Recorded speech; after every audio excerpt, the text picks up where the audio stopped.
So welcome to both September and to today's blog.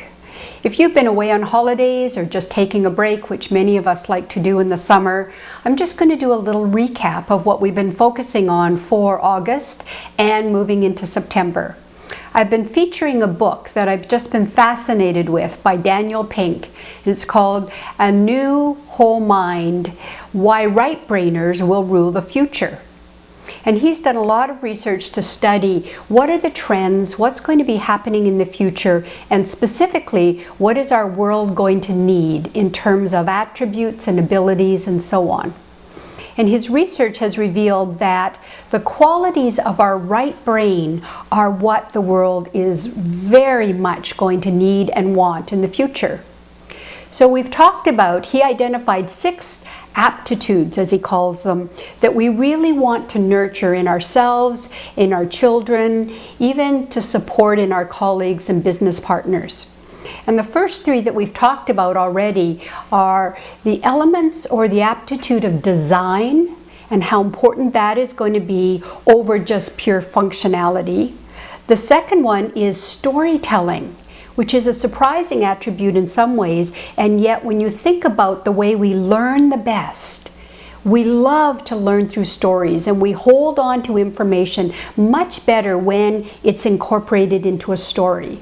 And so that capacity is going to be more and more important in the future as we're bombarded with all kinds of information and struggling to really hold on to all the data. The third he talked about was symphony, which again for me was a very strange term.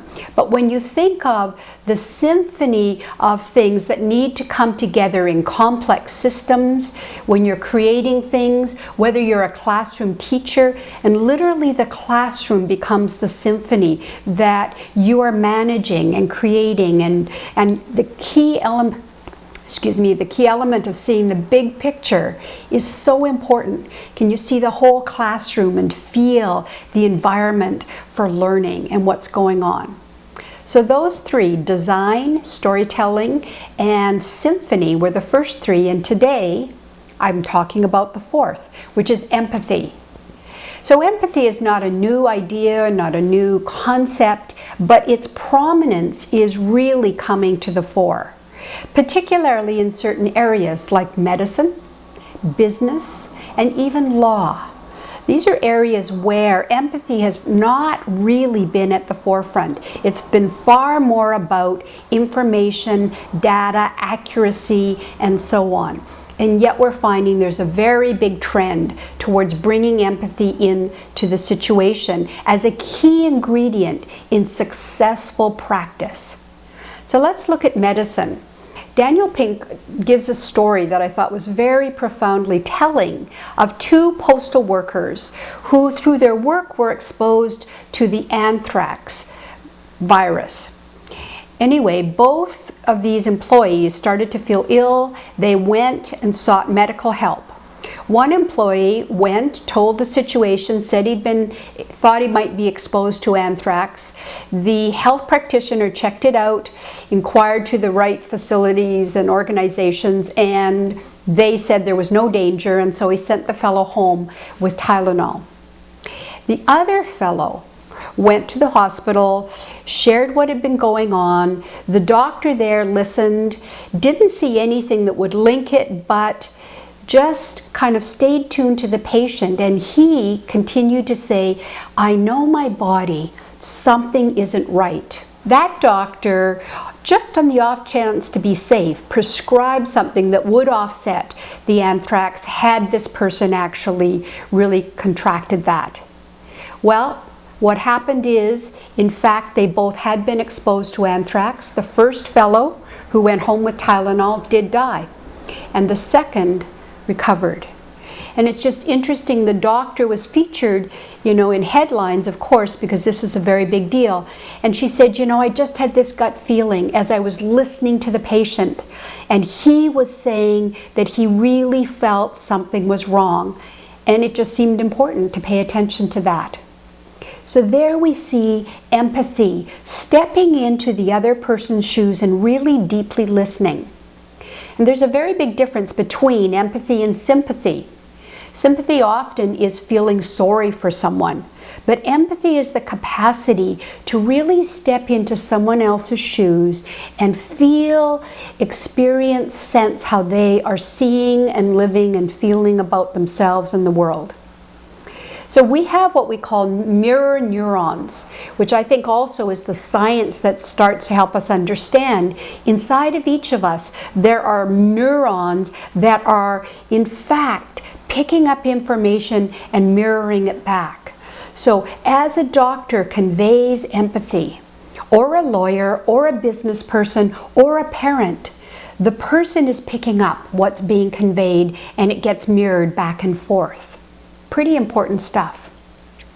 Now it's interesting, Daniel Pink says nursing is going to be one of the key professions in the conceptual age because of the bias towards empathy and because obviously our medical care is going to be increasingly important for all of us.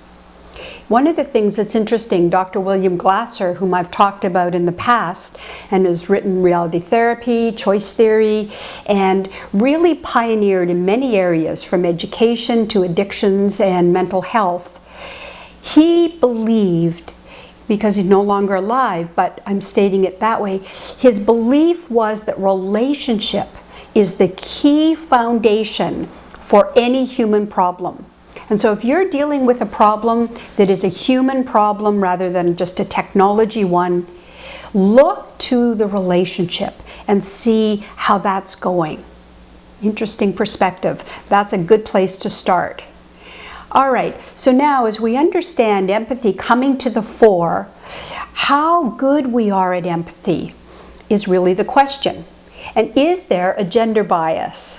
Well, you got it. There is.